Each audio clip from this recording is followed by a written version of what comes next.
Hello sa inyo guys. So ngayon pumunta naman tayo sa may Nasugbo. Dito yan sa may Batangas. Kung saan nakatira si Lane, ang aking jowa.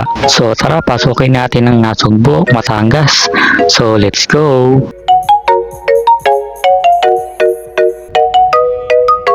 So pagdating ko sa kanilang bahay, so diretso na ako ng poso. In fairness anis ang kanilang poso. So yun, naiinom ko yung poso nila at yun nga, wala naman lasa. So yun, nag-brush na ako at syempre, mumug muna tayo. So yan, pagkamumug ko ay talagang wala talagang lasa. Napakalinis talaga ang kanilang poso. So ito na, magubad na ako at maliligo na ako dahil sobrang init na dun sa biyahe. Halos 3 hours ang biyahe namin. Ito na, magubos na ako ni 1, 2, 3, go! Wow, ang lamig, promise. So yun, sarap paligo dito sa poso. Sabon-sabon lang tayo dyan.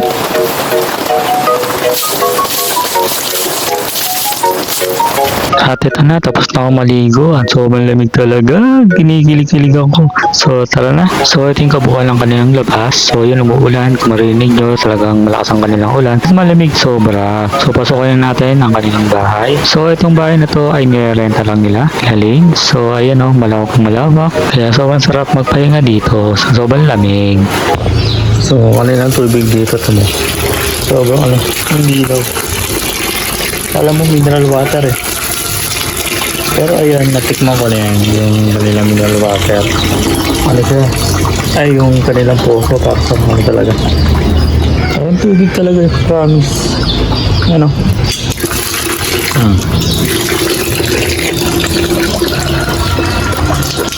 Walang lasa. Sarap. Ano? Ano?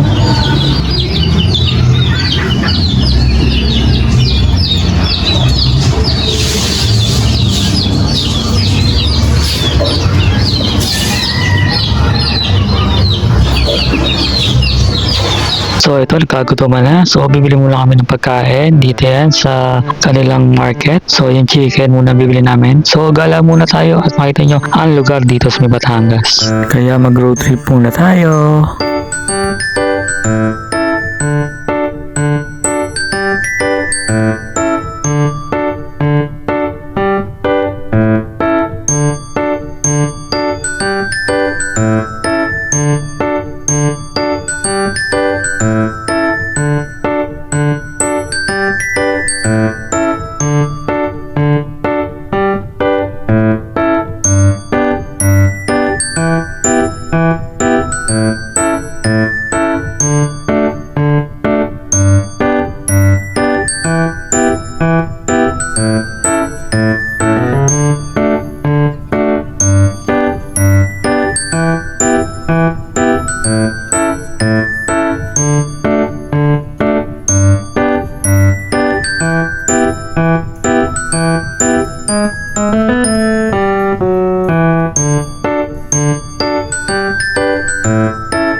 Dito na pala kami ng pahinto dito sa bilihan ng mga isda at gulayan. So malapit lang sa kanila yan. So tara, tingnan natin kung ano yung bibili niya dito at mga gulay-gulay. Siya napipili ng gulay.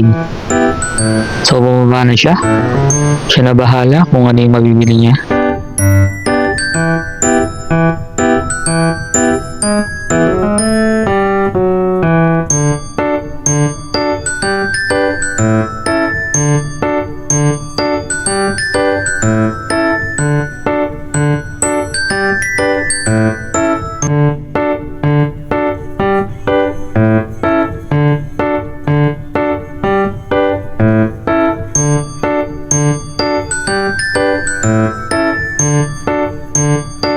So ito, nakabalik na kami ng bahay. So ang kanyang kwarto ay sobrang lamig. Meron ding TV at merong aircon. So sarap magpahinga dito at sobrang lamig. Kaya gagawin ko muna dito, magpapahinga muna ako. At mamaya lang tayo magkita. Tigay yung mga mauwi natin Gabi kasi yung puso natin, hindi ko makita, di ba? Maliliit.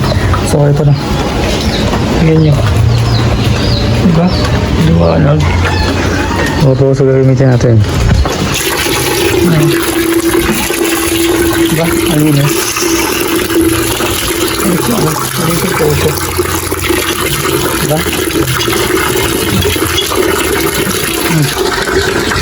Yan, diba? Sarap tumambay, no? Daming puno. Diba? Puro puno dito. Ito niya. Yeah, so diba? Nakita niyo?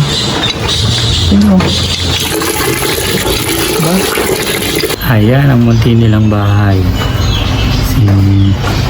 Ayan siya. Ating ito yung aso. Ayan. Pwede rin magstay dito yung mga maka-work niya. Pagbubura dito, nasugbo. Ayan. Maulan sa labas eh. Ayan o. Diba? Nakita nyo na. Pati yung poso. Malis yung poso, diba? Malinis. So ayan. Lutuan nila. Tubigan. Yan. Pwede tumambay dyan. Inuman. Diba? First naman isipin nyo. Ang puno o. Diba? Sarap yung simoy ng hangin. So ayan o. Tiles po. Diba? Nag-iigib ka lang doon sa poso nila. So, uwi kami mga Monday ng madaling araw. Balik na ulit kami ng Pasig. So, ayun o. Ayun siya. Pag umaga. Ayan ka na. Ayan.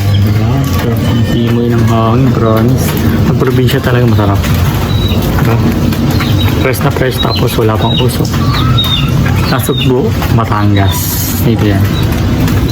Okay. Stop dito. Hey, diba? Good luck. Bye-bye.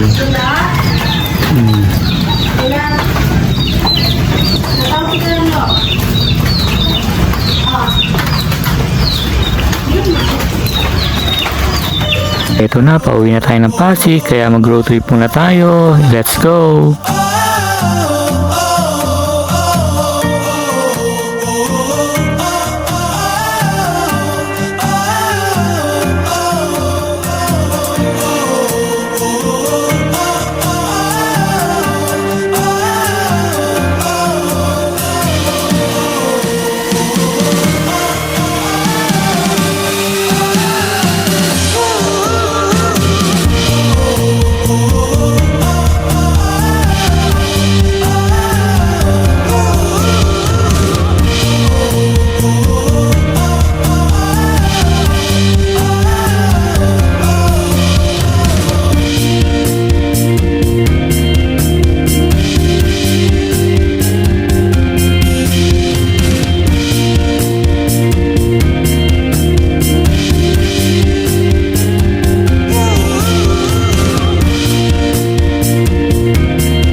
So ngayon dito kami sa Taguig kung saan nag-work si Kane. So sa Vista Mall. So paglapas lang dyan ay maghihiwalay na kami. So see you and good luck sa atin at enjoy ulit tayo sa next vlog. At salamat sa inyo at suporta dito sa ating vlog. So next time ulit at mapag-vlog ulit tayo ng iba pang mga travel. So see you and good luck and bye!